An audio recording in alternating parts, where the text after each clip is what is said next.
Oh, welcome back to the channel, guys. My name's Gareth, this is Tech Check, and we've got another PC build. And it's going to be an absolute stunner, guys. I can tell you that for nothing, because we've got this beautiful white Corsair 220T RGB. We're going to be chucking in this ROG Strix 3060, the Ryzen 5 5600X. We're going to be cooling that by this H100 Elite X, and it's going to be all installed onto this X570 tough gaming motherboard. Powering it is going to be this G5 from EVGA 650 watt gold power supply. We've got some ultra fast storage in terms of Crucial's P2 1TB Nvme, an extra bit of RGB in terms of Clav's 16 gig 3600 C16 RAM, and then we've got one additional 120 or SP120 fan for the rear of this case. It's going to be really, really nice, guys. Links for all these parts down in the description if you're interested. And I'm hoping to go through a full step-by-step build, helping you first-time builders get around any of them little niggly problems that most people find. And if not, hoping those experienced builders enjoy the build. If you do, smash that subscribe button, leave a big fat thumbs up. Let's see if we can get 50 likes on this video. With that being said, let's get building. So kicking off the build, guys, we're going to need some key components here, mainly our CPU, our RAM, our Nvme, and then our motherboard. Clear away everything else, make sure that we've got plenty of room. That way we're only working with exactly what we need. So go ahead, guys, take out your motherboard, rest it in the safest place possible, which is on top of the motherboard box itself.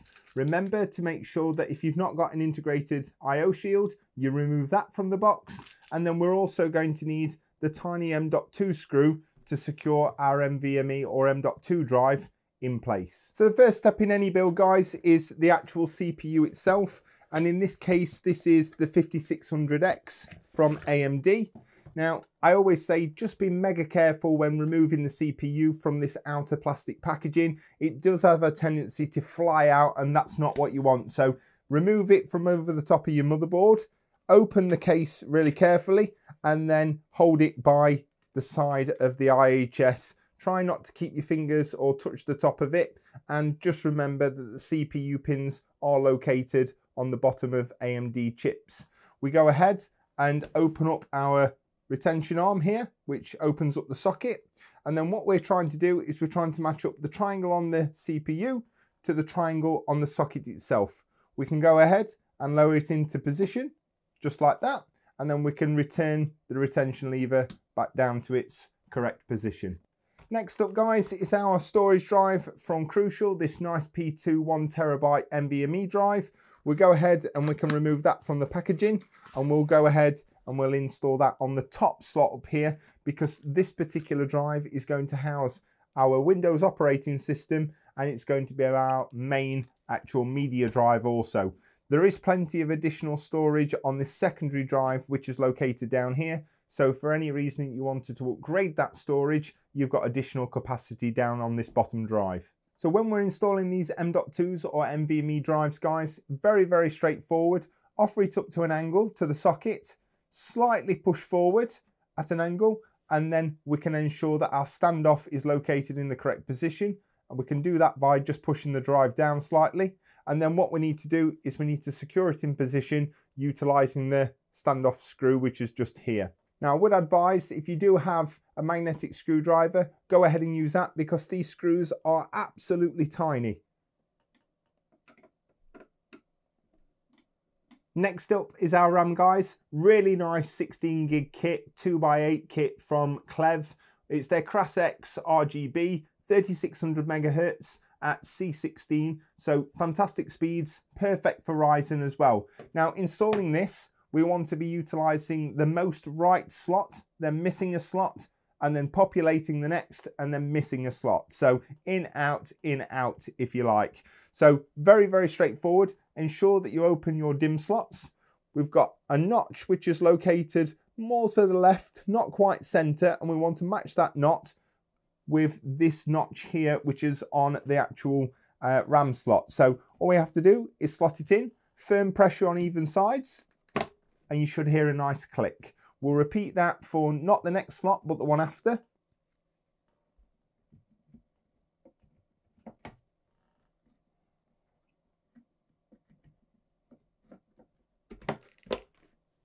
We've now got our RAM nicely installed in the correct positions and nicely seated.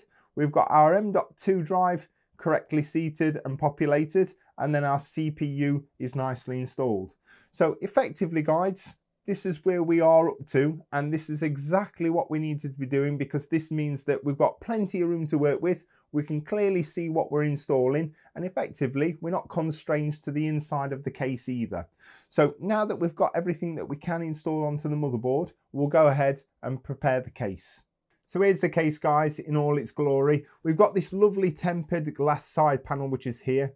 We've got this open design at the front to allow maximum airflow. And then we've got plenty of nice other features, such as a full length PSU shroud, loads of nice rubber grommets situated inside, and then this full out white case basically. So we've got these filters all around, which is at the top and then at the bottom for our power supply as well. So overall, guys, really, really nice case, especially for what you get in, and especially for the price as well. So hopefully we can do this justice by the parts we're putting in, and we'll have a really nice black and white build. So we'll go ahead and we'll remove the front and the side panels and ensure that everything that we need to gain access to, we can. So that's our front panel off just by removing these 4 screws, and then the panel sits on these rubber grommets. In terms of the rear or the other side panel, we just need to undo these 2 thumb screws, which is here, and then we can remove this side panel also. So looking at the back of the case, guys, we've got these 2 mounting positions for our standard SSDs. We've got an additional 2 slots down here for our standard hard drive bays as well. Plenty of room for, I would say, normally up to around a 750, 850 watt power supply, but we can also remove this hard drive bay if required. Now at the back, we've got our standard connections, which is a USB 2, SATA power to control this RGB hub, which is inbuilt, and then we've got our reset switch, power switch, and power LED lights. So yeah, overall, nice grommets, nice large cutout for the actual motherboard, so plenty of room to put on your backing plates and stuff like that. Nice cutouts up here for any fan cables or anything like that, and plenty of room for our EPS power cable as well. So you will see down here, the hard drive bays are quick release by just pressing these 2 tongues together, and then all of our mounting hardware, screws, etc. are located in this box. And as we've just said, guys, if you do want to remove this hard drive because you don't need it, there is just 4 screws at the bottom which you can actually just undo, and this hard drive bay will be totally removed, and that will allow you to cater for much larger power supplies if required. At the front, really like this design from Corsair. Adds a little bit of style, and then you can totally remove it as well. So that gives you access to this full mesh front here, and then we can clearly see that these SP120s that come already in the case are nicely installed and cable routed for us onto that RGB hub as well. All we need to do is add the PWM cables to our headers on our motherboard, or if you've got a Commander Pro or something like that, hook it up to that. But overall, guys, the grey and the white and the black contrast really nicely together. The additional little features that you get in terms of filters and things like that, and the added styling, I think Corsair's hit it bang on the nose here, and I'm going to go out and say that for around £50, this is an absolutely fantastic case, not only to look at, but should give optimal airflow also. In terms of the hardware included, guys, absolutely fantastic. You've got included screws for everything included in the case. You've got all your nuts, bolts, washers and everything else, which is nicely segregated. An additional standoff, a couple of extra screws which are here, your washers, your fan bolts, and then they have included around 10 zip ties also. So before we go ahead and install our motherboard, guys, please go ahead and install our IO shield now, because what we don't want to do is install our motherboard, realise we've not got our IO shield in place, and then have to take the 9 screws out. Just a bit of a ball ache. So go ahead and install that now.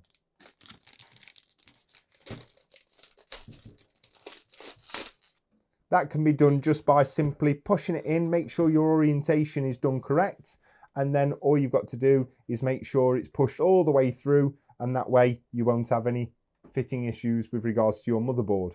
And once it's installed, your motherboard or IO shield should just look exactly like this.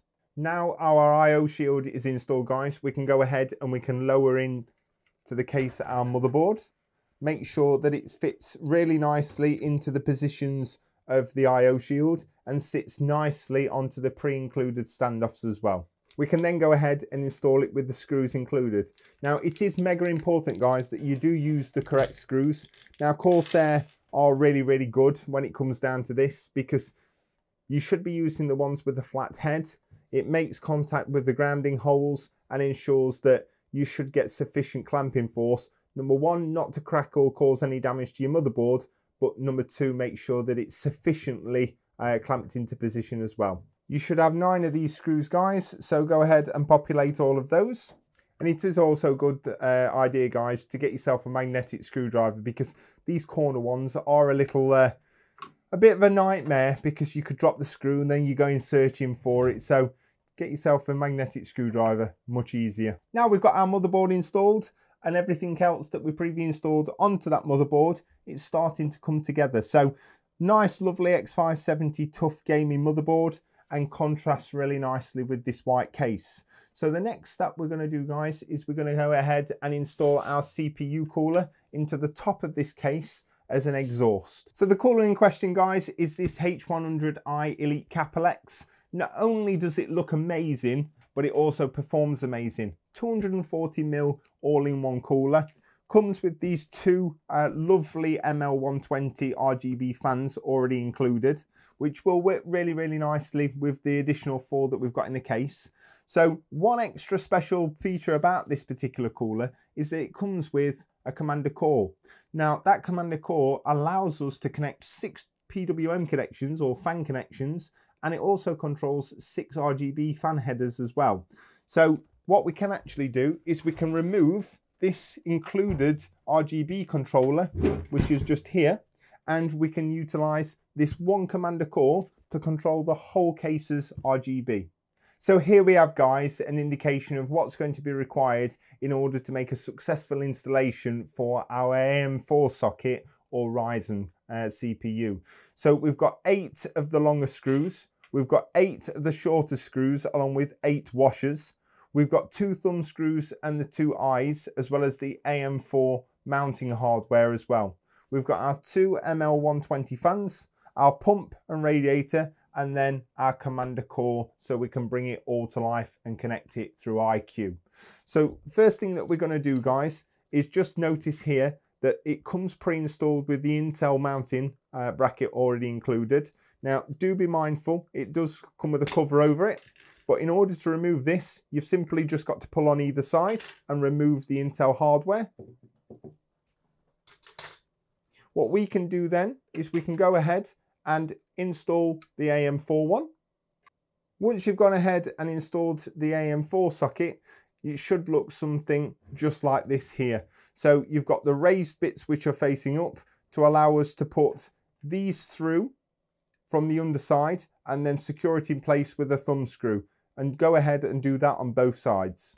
There we go, fantastic. So what we can go ahead and do now, guys, is just put this back on slightly, because it's not going to be held into position, but we can just fold it over and rest that down flat on the other side, ensuring that it's not going to actually get all over the place.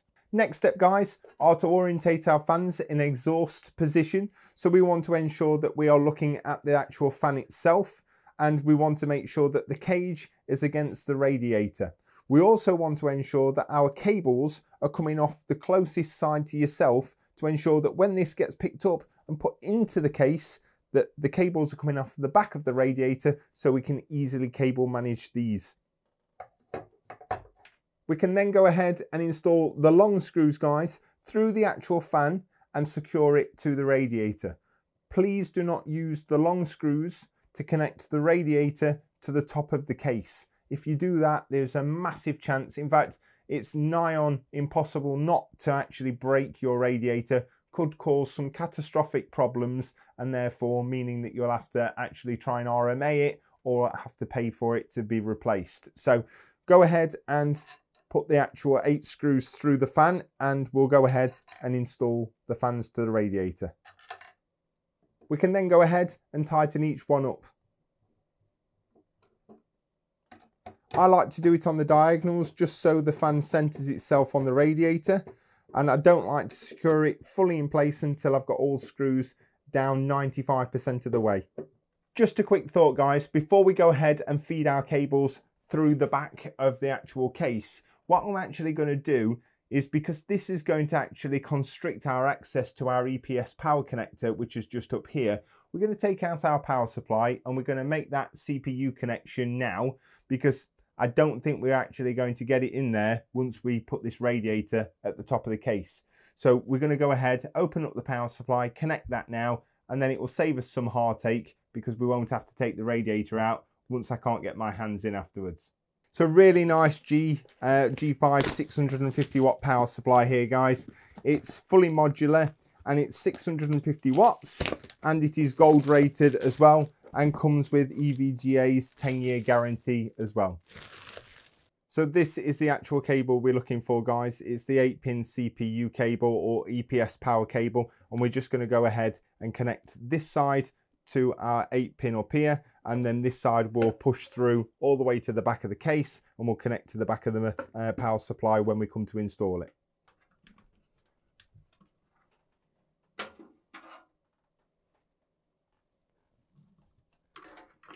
We can then push this through to the back of the case.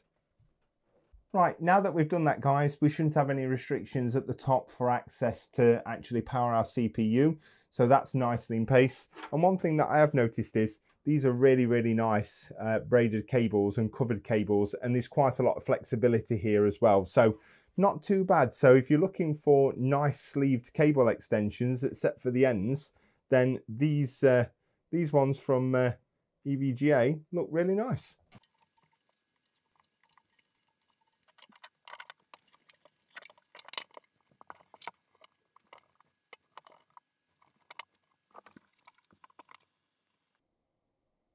We can then go ahead and populate all 8 screw holes utilizing the washers and a screw. So now that we've got our radiator nicely installed at the top as an exhaust, guys, you can see here, even though it is mega tight, okay, so we've got no should we say restrictions here. We're not causing any actual fan hitting the top of the heatsink on the RAM or anything like that.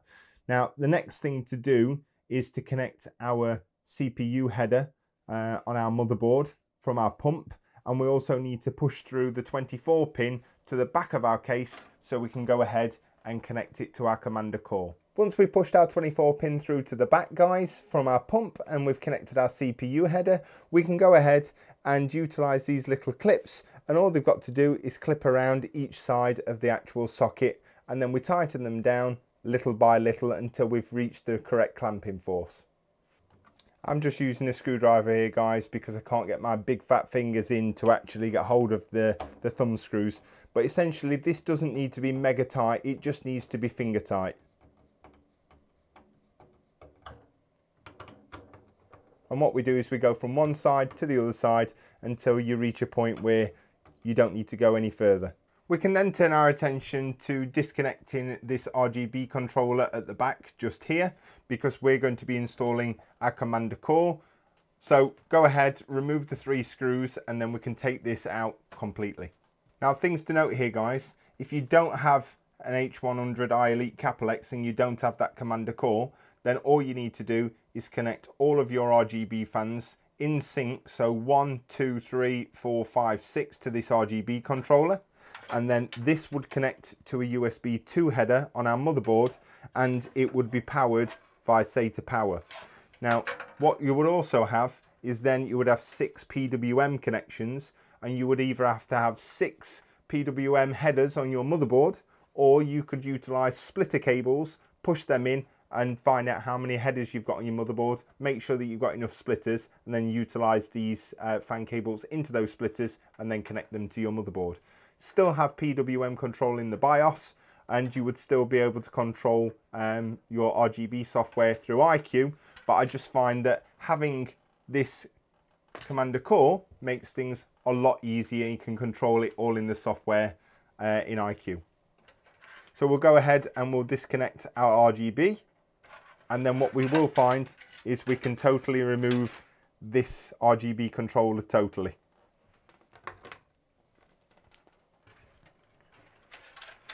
What we've got then, guys, is we've got all of our fan cables from the front of our case.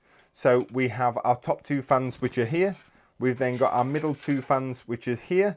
And then we've got our top two from the radiator. And then we've got our last one, which we're yet to install at the rear. What we're going to do, guys, is we're going to remove this SSD tray here.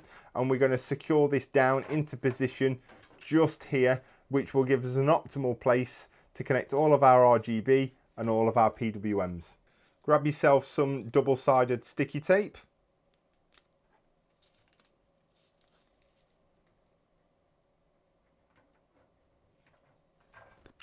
Cut off the excess.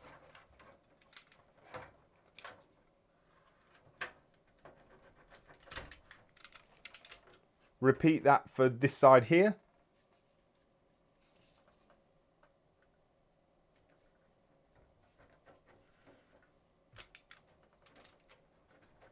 Mindful of your fingers. Then we can peel this off. There we go. And then what I want is the cables coming downwards so we can secure it into place just here.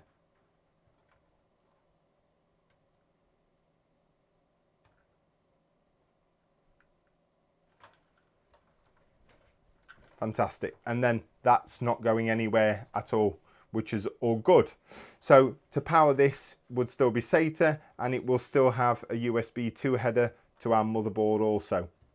Right then, guys, comes the part where everybody gets a little bit confused or gets a little bit frustrated. So the way that we want to do it is essentially we want fan number 1 at the very bottom, then fan number 2, then fan number 3 on the front at the top. Okay, now it's very, very important when you are syncing up your RGB that they do go in order, because it's not so bad if you've just got a static color, but if you've got some things like chaser effects and things like that, they won't be in order and it'll look all over the place. So to kick things off, guys, we want the bottom fan, which is this one here. So we plug that into number 1, which is there. Fantastic. Then we go to number 2, which is this one just here. We can plug that one in, number 2. And then we want our top fan, which is over here. And this one just here. Fantastic. And then we can put that into number 3. So that's our front 3 fans all sorted. We then want this top fan, which is just here, which is number 4. Again, trying to do it without having all the cables round each other. So we can plug that one into number 4. And then number 5, which is this one here.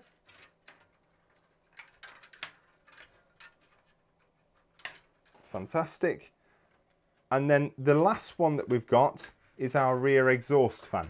Now, when it comes to RGB, you need to ensure that it's all in order. When it comes to powering those fans, they can be in any order whatsoever. So go ahead and populate all 5 fans, filling up slots 1 to 5. It doesn't make any difference in terms of the order. And again, we've just got number 6 and number 6, and that is for our rear exhaust fan that we will go ahead and install now. And then we'll connect these both up and we can start to sort out some of this mess at the back. So opening this SP120, guys, again, just a very, very straightforward. It emulates what we've already got installed in terms of this case already. So it will have an RGB header as well as a PWM fan header as well, if we can get it out. So before we go ahead and install this, guys, we're going to push the cables through where that power cable for our CPU went.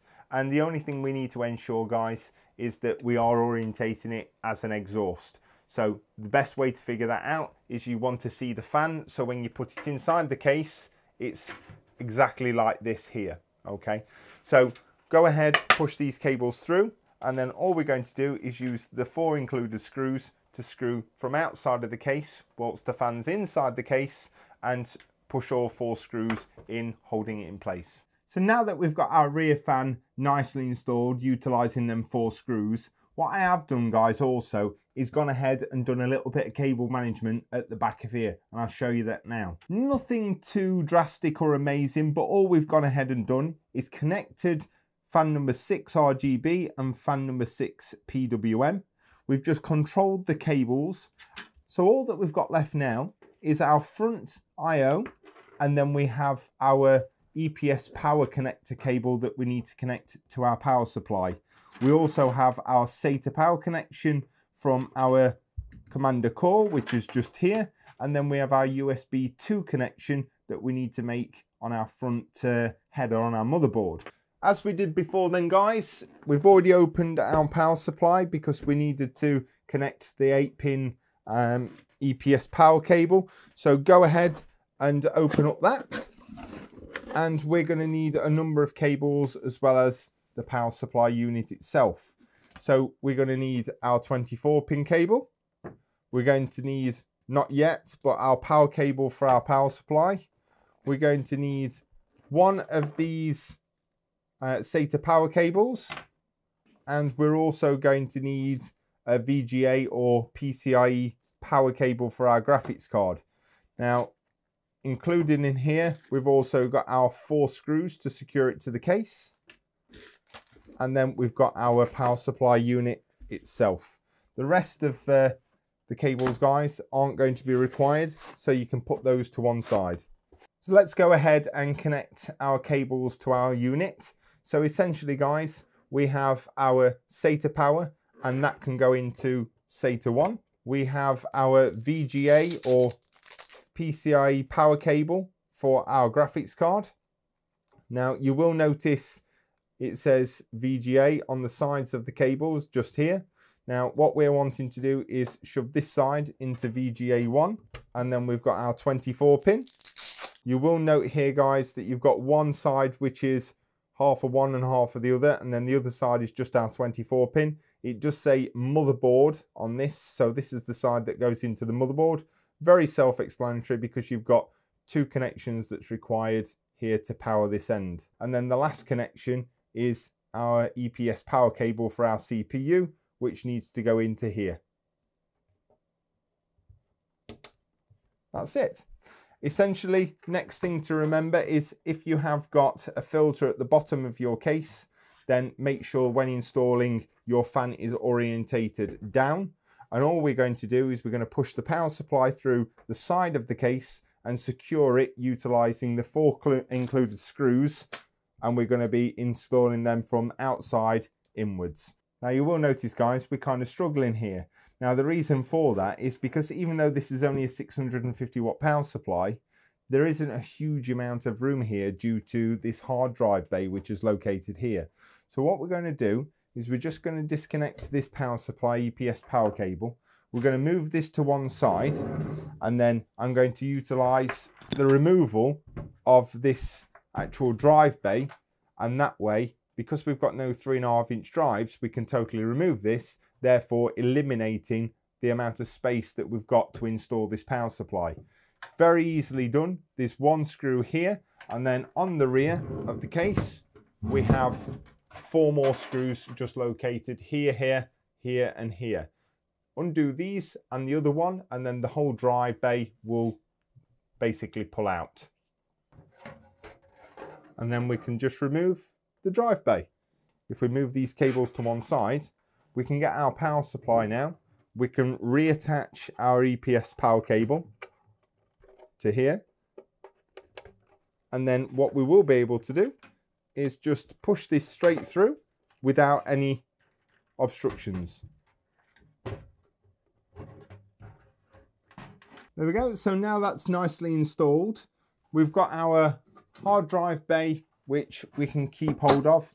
Again, we've not got any 3.5-inch drives, guys. And if you did, you can slide this drive bay all the way to the other side, which will give you around an extra, I would say, 3/4 of an inch or around 2 centimeters extra space, just so you're not snagging on the back of the power supply cables.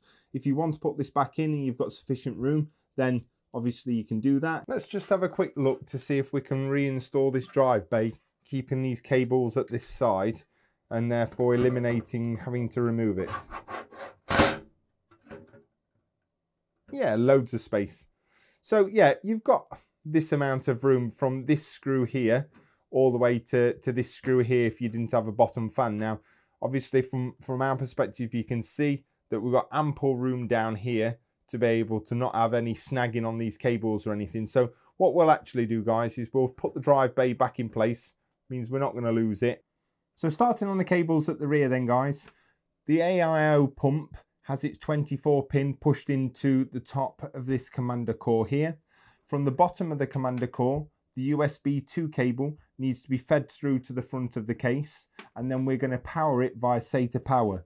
Now, SATA power, we've only got one connection for SATA power on the back of this case, and that's for this commander core. So we can go ahead and we can actually connect that very simply, just like that.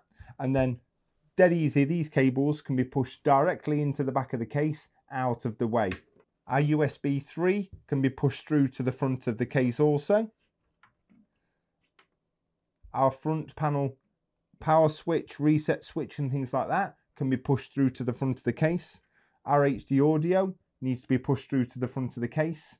And then we can push finally our 24 pin through to the front of the case, and I'll show you where all those connect, and then you can go ahead and cable manage it at the rear. So now that you've pushed all your cables through, guys, it doesn't look anywhere near as bad as what it did previously. Now, yeah, we've not made any connections on the front, but I've gave myself excess slack to be able to make those connections. And once we've made those connections, we'll just pull the excess back through and we'll zip tie them down at the corresponding points. But overall, I'm really pleased with how this is turning out. It's looking really clean. So essentially, guys, we've got 6 separate cables that we need to connect to our motherboard. First off being our 24 pin, which goes into our motherboard power supply connection here. We've got our USB 3, which goes just lower than our 24 pin. We've then got our front panel power switch, reset switch and things like that, which go down to these connectors just down here. We've then got our VGA power supply cable for our graphics card, which we've not installed yet. And then we've got our HD audio, which goes just in this left-hand corner. And finally, we've got our USB 2 connection that goes to our commander core at the rear of the case. And that goes just down here on one of these 2 headers. Now, I will zoom in for you guys as much as possible for these connections, but I would always advise, please consult your motherboard manual. There is a few little keys and they are labeled, each one of these connections. So do take your time, because this is the difference now of when you're pressing that power button, everything connecting and everything being able to be found when you get everything up and running in Windows. So our first connection, guys, is going to be our 24 pin. We can just bend that round and we can install that. There we go. The next one after that is our USB 3. You will notice on this USB 3 header here, there is a little notch at the top. That goes with the notch which is located on our motherboard. Please be careful when installing this USB 3 header. It is a little finicky and you do have the potential to bend the pins on the USB 3 header on the motherboard. So don't rush this. Make sure that you line it all up nicely and you push it on in one foul swoop.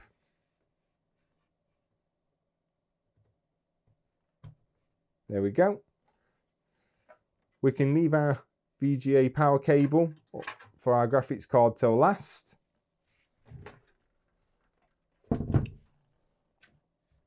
Our USB 2 header.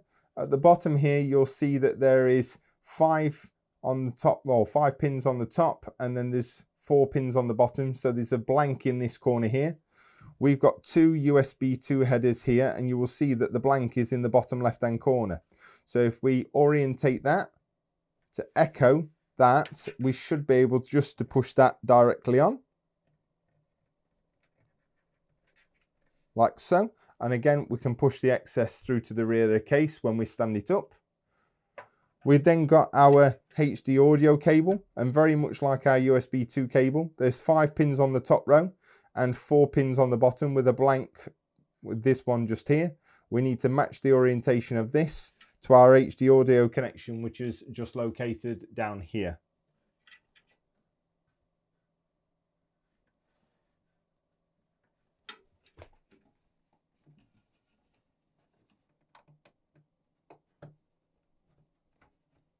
And again, we can then push those cables back through.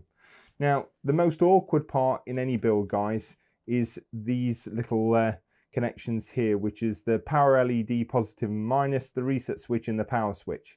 Again, please consult your motherboard instruction manual. Each and every motherboard is slightly different. Even little bits like the positive and the negative, which is on the back here by this arrow, be a different way around on the motherboards in some cases. So go ahead, get out your manual, make sure that you're consulting that, and we can go ahead and we can connect these up here. But essentially, you normally have your reset switch on the bottom, and right above that directly is your power switch, and then your positive LED and positive negative LED is normally on the top lane next to your power switch, with the positive on the left hand side and the negative on the right. So essentially, guys, that's us done here. Is it the best? Absolutely not. There's probably better things, better routings and stuff like that. But for me, we're not going to see it, okay? So I want it to, in my own mind, know that I've done a good job and everything's routed and controlled correctly. But ultimately, it's not got a glass panel on. It's not going to be seen. It is going to be covered. So I'm really happy with regards to, we've used all the tie down points. There's no loose cables or anything like that. We've got no loose connections. And if we ever wanted to transport it or anything like that, it's not going to go anywhere either. So hopefully you will agree that this is satisfactory. And we'll go ahead and we'll move on to the graphics card installation. And I will say, guys, it is mega clean at the front of here. All of our cables managed correctly, all installed in the correct places and with the correct orientation also. So the only other cable we've left with is our 8-pin PCIe power cable for our graphics card. And this is the most exciting part. So let's move on to the graphics card and get that installed. So the most exciting part then, guys, this graphics card. I'm fully aware that there is still a massive shortage. Demand is outweighing the supply at this moment in time, which means that obviously costs are massively high. Keep your heads up. I'm paying these prices as well, but I am not paying extortionate prices. I don't think it's the right thing to do. Lining the pockets of these scalpers is exactly the wrong thing to do. It sends the wrong message. But I managed to find some of these 3060s in the right places online. So they are available. You've just got to keep your head up, keep searching, and hopefully you'll find them. But other than that, this is the GeForce RTX 3060 Asus Strixie model. Fantastic graphics card, guys.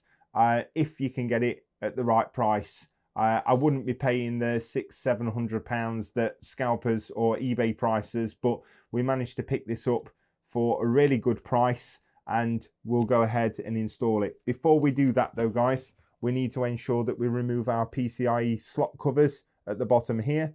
And the way that we can do that is by removing our graphics card, lining it up to our PCIe lane, and it will tell you that we need to remove slots 2 and 3 as it's a 2-slot card. So here it is in all its glory, guys. ROG Strix 3060.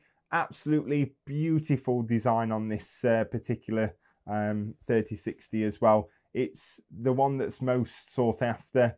It supports the 3-fan design, and it is really, really nice looking card, guys. From the front, you support the lighting bar, the same on the 3060 right through to the 3090. It's got one 8-pin PCIe power cable. It's got a really nice fin stack, and hopefully you can see through here.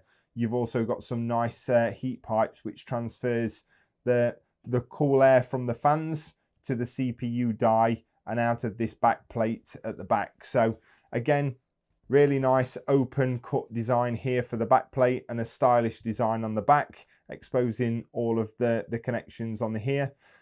So yeah, this side round we have And I have already opened this just to ensure that everything's working. It's not dead on arrival, but it supports 3 DisplayPort connections, and then it's also got 2 HDMI connections as well. So essentially, guys, we need to remove our PCIe cover. We need to turn it upside down, and we need to offer it up. And as you can see here, there's not much room, but it does fit. Essentially, what we need to be doing is lining it up, making sure that we apply some firm pressure until we hear a click. And then we've got it installed.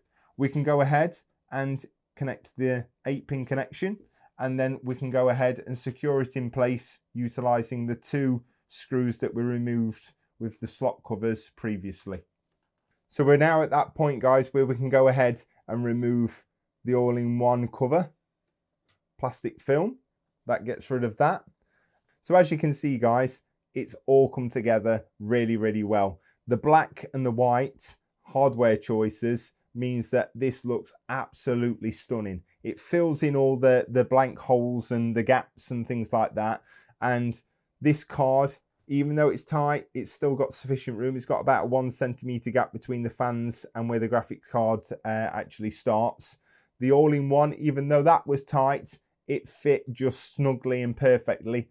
But yeah, overall, it looks mega, mega clean. And I know that the person this is going to is going to absolutely love it. So with that being said, let's clean up our desk. Let's hook up a monitor, plug in some power, and we'll see if we reach that all-important post screen. So the moment of truth, guys. Let's turn on that power. Let's press the power button, and let's pray to the PC gods that everything is wired up correctly and we've got no issues. We have lights. All the fans are working, which is good. The RAM's on, graphics card. Yay! There we go. So come on, BIOS. Fantastic. So we are at the current stage, guys, exactly where we want to be. Essentially, everything is working. Everything is all good, looking absolutely beautiful. We've hit the BIOS screen.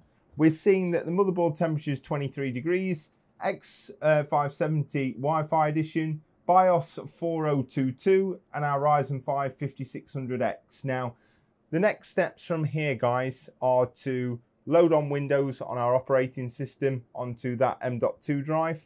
We want to then, once we've installed Windows, we want to come back into the BIOS to enable our XMP. And then we can set all of our fan curves and everything once we download Corsair Icue. We can then control all of our RGB via Corsair Icue as well. So guys, I'm hoping that you've enjoyed the video.